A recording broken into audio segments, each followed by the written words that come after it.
That is horrible. Mm-hmm. Really horrible.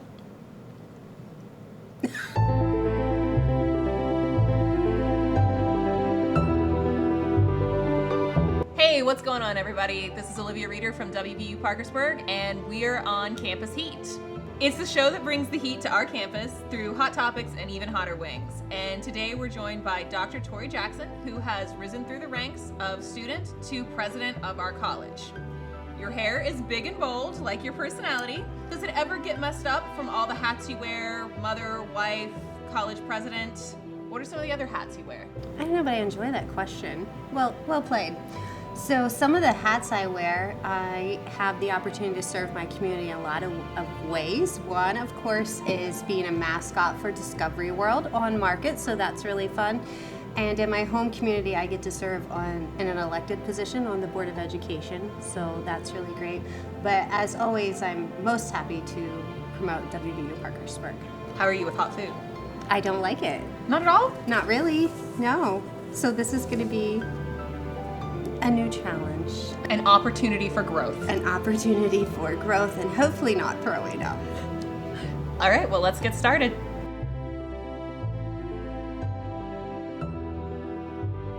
Okay.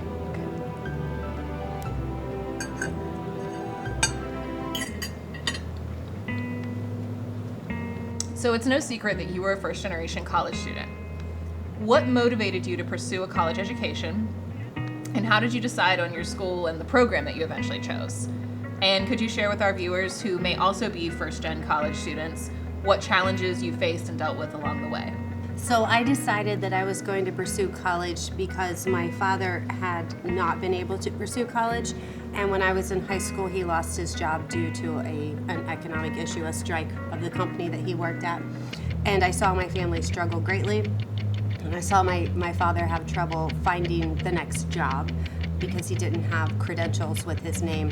And so at that point, I decided that I would be going to college. And of course, I like to overachieve. So from the very beginning, I decided I wasn't just going to go to college, but someday I would have a doctorate degree. And I decided that before I even knew what it meant. And so going to college and being a first generation graduate of college was a challenge, but one that provided me with lots of opportunity for growth, just like this. It's given me lots of opportunity for growth. So what was your biggest challenge? The biggest challenge I had was moving out on my own when I was 18 and supporting myself and having to work 3 jobs while I was in college to be able to buy groceries and pay my rent. So that was definitely a big challenge. Time management became very important. Absolutely. So what is some advice you would give to a first-gen college student? So I would tell anyone who is not familiar with going to college but wants to pursue it that you can. And that there are lots of people who are willing to help you, and all you have to do is come to a great college like WVU Parkersburg and ask for help, and you'll get lots of it. We have lots of opportunities for financial aid, so don't think that you can't afford it. And there's always a degree program that will match what you want to do in life, and you just have to find what that is. And some of us search for a little while. I originally went to college thinking I was going to be an accountant, and I'm not. And I'm glad that I'm not. But I had to get here to do something to find out what I really enjoyed. And so just try and come see us, and we'll be happy to help you. All right, let's get on to number 2.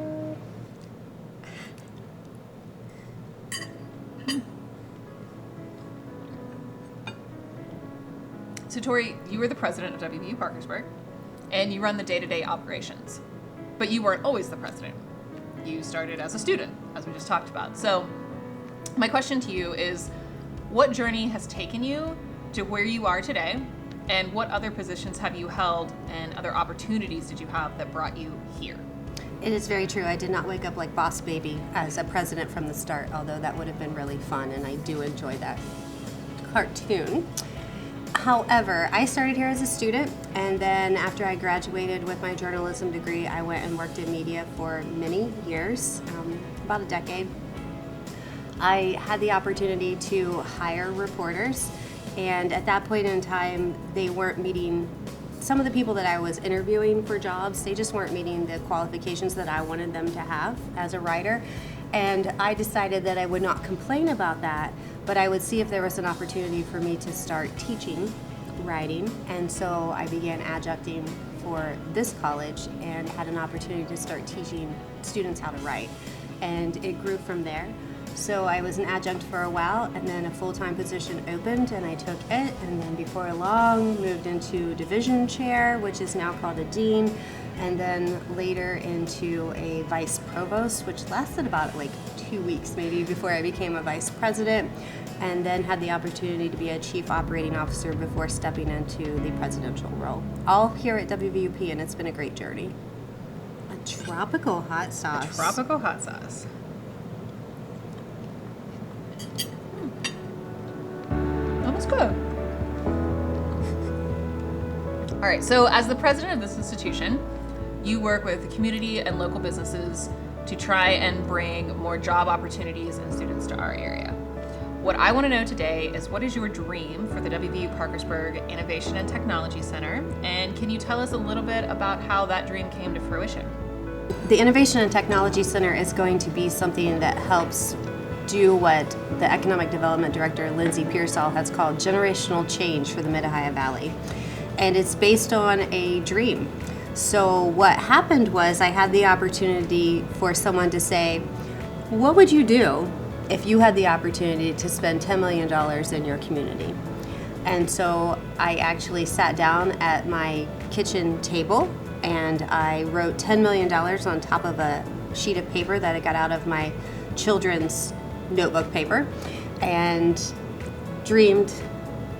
And the idea was to create an innovation and technology center that allows for students to learn the skills that are needed for technology jobs and for employers to co-locate with them and be able to give them an opportunity for jobs, and then for an entrepreneurial mindset along with it, so that our students could, who have some of the best ideas normally, they could then have an opportunity to start their businesses and be in an environment that was safe and supportive, which is really the mission of what we do every day.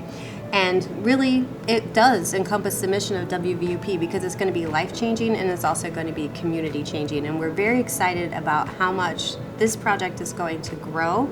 And I talked to a former CEO of WVU Medicine, Camden Clark, one time, and he said, I don't think this is a $10 million project. I really feel like it's a $100 million project. And I think he's on target, actually, when you begin to see all that we are going to do at that location and how much it's going to bless the community. So could you tell me a little bit about why technology jobs are important? You kept mentioning that. I did talk about technology jobs, and one of the reasons why that's the area that is best for the Mid-Ohio Valley to grow in is because we have space for technology jobs. If you look at large manufacturing growth in the area, we don't have a lot of ready sites for industrial development, and so we have to look at places where we can grow inside of buildings and have the opportunity for jobs to come to our area that don't require 50 acres. Is it time? It's time. Okay. Right. So we're on to number 4.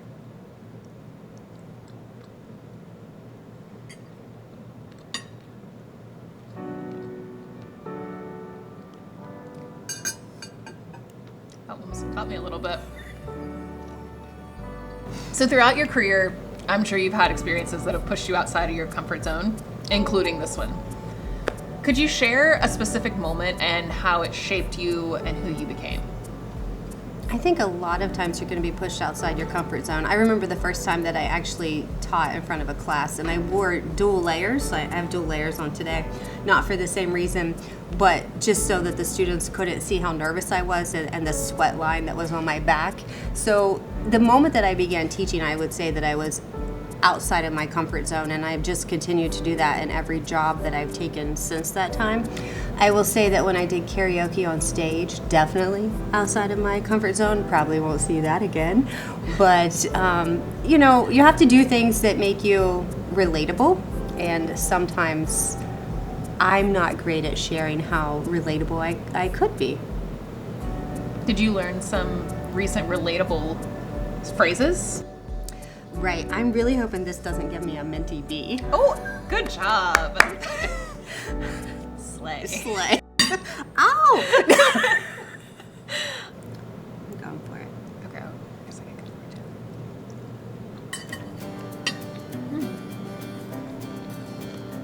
So this one is actually Pancho Picante, which is one of our, and it is spicy, one of our alumni sauces.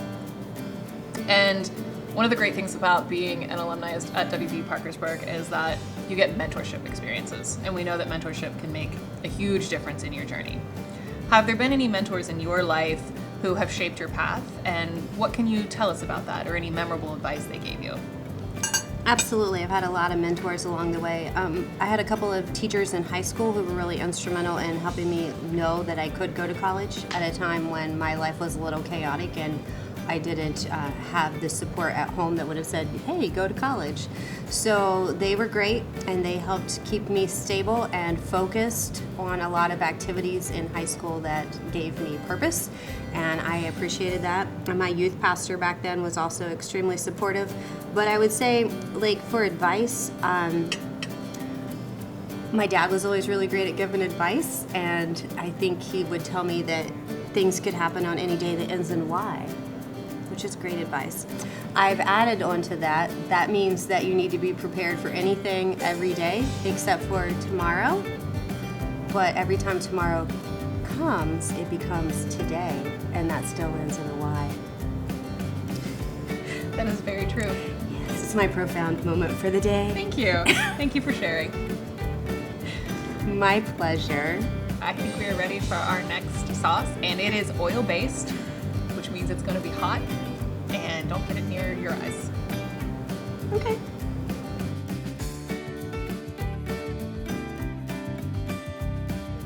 Are we going for it?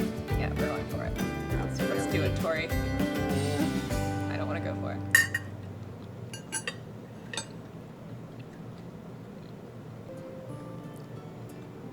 That wasn't too bad. It's getting worse. It is. It's just getting worse. Collaborations can be inspiring, like that wing and the wing sauce we just put on it. Mm-hmm. So if you could work with anyone, history or present, who would you work with, and what kind of project would you create together? Well, first let me say I will never collaborate with those two options again. So that was a one and done. Secondly, if I could go back in history and collaborate with anyone, I think a really exciting time to collaborate would be when West Virginia was first formed. So I would choose Arthur I. Borman, the first governor of West Virginia, and I would love the opportunity to work with him on a branding campaign for the state from its inception and see what that would cause us to become. Do you think we have branding issues? No, I just think it would have been really exciting at the moment that a state was born to be able to explain why it was born and what its potential was. So kind of like when an institution gives birth to a new campus. So maybe we're going to experience it in our own you do get to way. experience it. I do, but not with Arthur I. Borman. He would have been lucky to have you. All right, let's see how lucky we are with this next sauce.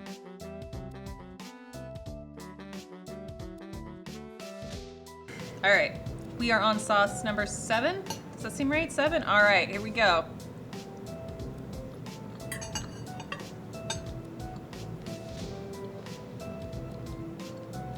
Oh, I don't like that. So we did a deep dive into your presidential Facebook account. That was probably disappointing. Well, I want you to tell us what's going on in the following 3 photos. Oh, okay, great. Well, that's an exciting photo because it's actually a framed picture of the drawing that I talked about when I decided that it was time to have a $10 million idea. And that was the day of our signing You and just announcement. decided it was time to have a $10 million idea. Can you tell us how you manifest this? I had a call, and they said, hey, you know, if you had 10 million, what would you do? And that's when I sat down and had a dream, and it is framed. If you want to see it in person, stop by the president's office. It is framed on the wall. All right, second photo. Oh my goodness, that photo is so cute. So that is Izzy, the mascot from Discovery World, and she is actually reading to a preschool class in Doddridge County in that picture. All right, final photo. Oh, that's us. That is us. That's us in orange. Yes, but we're not in prison. No. We were at Constellium, and we were having a really great time that day because they were making a $98 million announcement of the growth for that company. Exciting for us because we have a scholarship with them, and they are employing a lot of our students. They actually pay for them to go to college and then become plant workers. And so we got to tour the plant and see some of the areas that were going to be renovated with that $98 million. All right. Well, Tori, do you fear the Reaper? Gotta find out. All right, here we go. Oh, it has a good initial flavor. It does get hotter though. So let's talk about leadership and the first steps that you took into leadership. And I know that you campaigned for Future Business Leaders of America. Tell me a little bit about that. Okay, so we're going way back. The Future Business Leaders of America is a club that I was involved in high school. And so, not that I'm a nerd, but I became a state officer in FBLA because I scored the highest test on the parliamentary procedure exam. And so I became the state parliamentarian. Yes, I have read Robert's Rules of Order 6 times all the way through. Judge as you should. And after having the opportunity to serve as a state officer, I really, really enjoyed it. And so the next year I did campaign to be the president of the state of West Virginia. And there were about 3,000 students that were at the Charleston Civic Center for the conference. And we had several candidates campaigning. And somehow I had this really long slogan that fit on a pencil, and I have one pencil left of it somewhere. I think it's in my sewing drawer. But the slogan was, "The leaders of tomorrow need a leader for today. Let Tori lead the way." And so it was a really great experience, and I won. Made it even better. And I had the opportunity to be the state president for the Future Business Leaders of America my senior year of high school. What did you learn? Well, I learned a lot about business, which is why I originally thought that that would be the career choice that I would have. But I learned how to manage difficult situations, which I guess has been very helpful in my life. All right, very good. So you have a new difficult situation coming up, and it's sauce number 9. Great.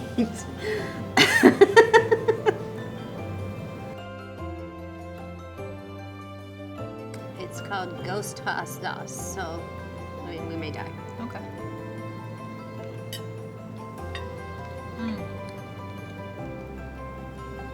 That is spicy. Oh, yes. That is the spiciest one so far. A little bit hot. So had a good flavor though. previously, in what feels like a very long time ago, I was your student, Yes. and that's how we've gotten into this situation today. But one I of think I my could breathe fire. I think I could too, actually. When I was your student, I found out that I had a peanut allergy. Did you check in all your these? class. I don't think they have peanuts in them. I don't think I'm allergic to them. I just think they're very hot. They're a little bit toasty. So what can you tell me about that peanut allergy moment? Do you remember it? I do. I do remember when you were in my class and you were developing a peanut allergy, and I simply said, "Go to the hospital now. Do you need me to drive you?" And you had a ride, so we got you to the hospital so that you could continue to breathe, which has been a really great feature in your life. Is it really? Because at this moment, I'm not sure if it is. Does anyone have a Reese cup? I know, my tongue's a little bit on fire. I really went too hard on that one. I should have done a little bit. So do you stay in contact with a lot of your students? I do stay in contact with several of my students over time, and one that I'd only had for one class I actually saw yesterday when I was out and about in town, and she whipped around and said, "Tori Jackson?" And I said, "That's me," and she was very excited to see. That's awesome. I'm sure people This recognize hair. you from the hair. Yeah, exactly. It's always the hair. This hair.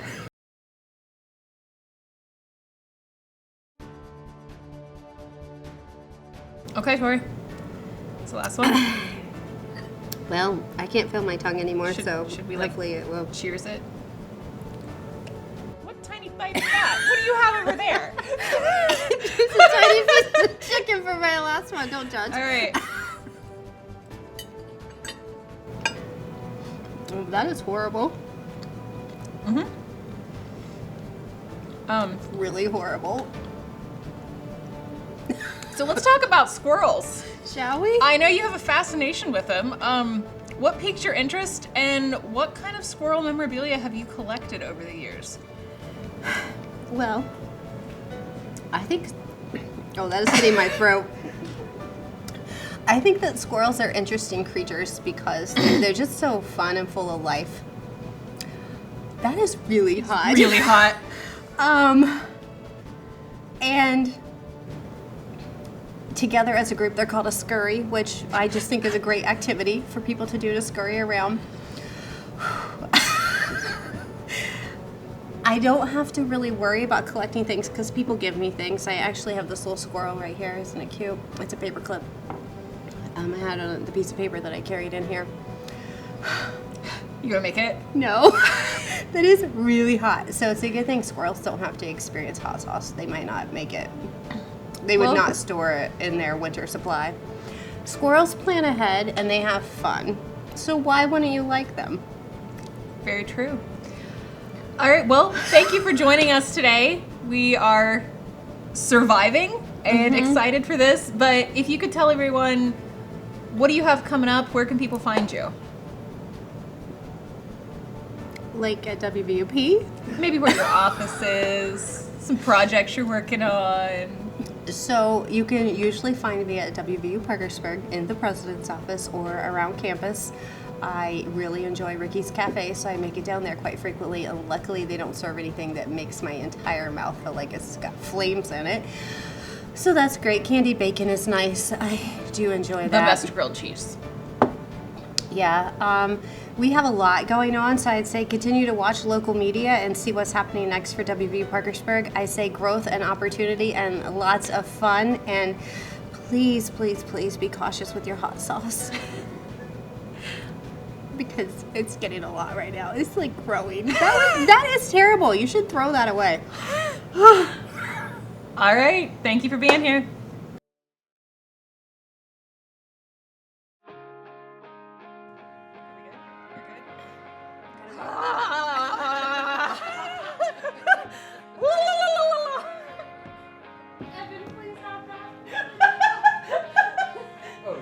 That is so hot. Oh my goodness. That last one is The last dab. It's really horrible.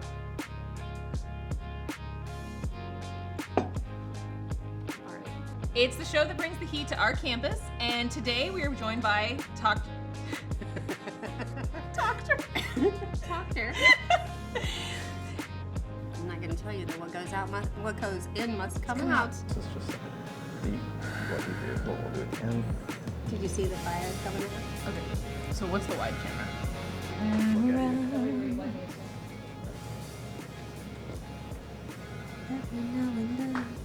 A little bit longer. Turn around. And I need you now tonight. More than ever. It's gonna be meat on my Tums later.